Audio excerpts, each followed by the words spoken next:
నమస్తే, welcome to our voice. నేను journalist నవత.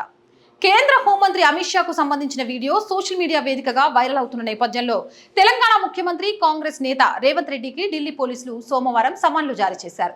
మే 1న తమ ఎదుట హాజరు కావాలంటూ నోటీసులో ఢిల్లీ పోలీసులు పేర్కొన్నారు. ఆయనతో పాటు డీజీపీ సిఎస్కి కూడా ఢిల్లీ పోలీసులు నోటీసులు అందజేశారు. వీరితో పాటు ఈ ఫేక్ వీడియోను వైరల్ చేసిన కాంగ్రెస్ నేతలకు కూడా సమ్మాన్లు అందాయి.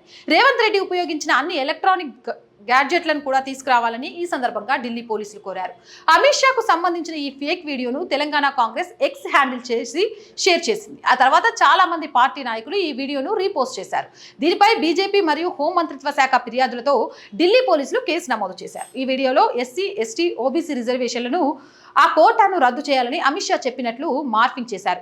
పోలీసులు Indian penal code IPC section 153, 153A, 465, 469, 171G మరియు ఇన్ఫర్మేషన్ అండ్ టెక్నాలజీ చట్టంలోని సెక్షన్ 66C కింద కేసు నమోదు చేసి దర్యాప్తు ప్రారంభించారు.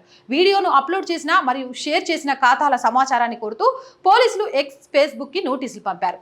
రాజకీయ ర్యాలీలో అమిత్ షా చేసిన అసలు ప్రకటనల్ని వక్రీకరించేందుకు ఈ వీడియోలను తారుమారు చేశారని బీజేపీ పేర్కొంది.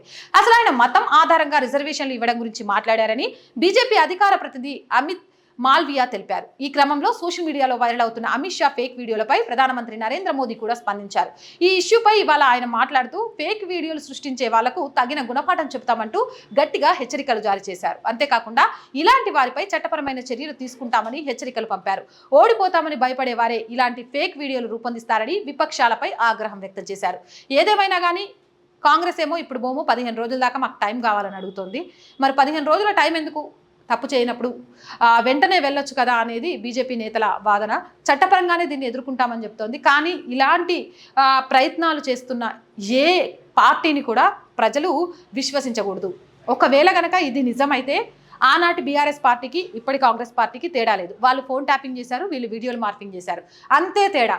ప్రజల యొక్క మైండ్ సెట్తో ఆడుకొని గెలవాలి అని చూసే ఒక గెలిపే కాదు, అసలు వాస్తవాలు ఏంటనేది త్వరలోనే వెలుగులోకి రావాలి.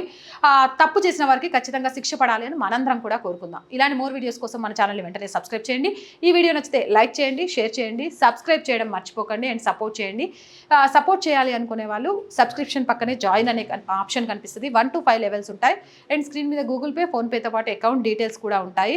అండ్ బిజినెస్ అడ్వర్టైజ్మెంట్ కోసం, మీ వ్యాపార ప్రకటనల కోసం కూడా నెంబర్ని ప్లే చేయడం జరుగుతుంది.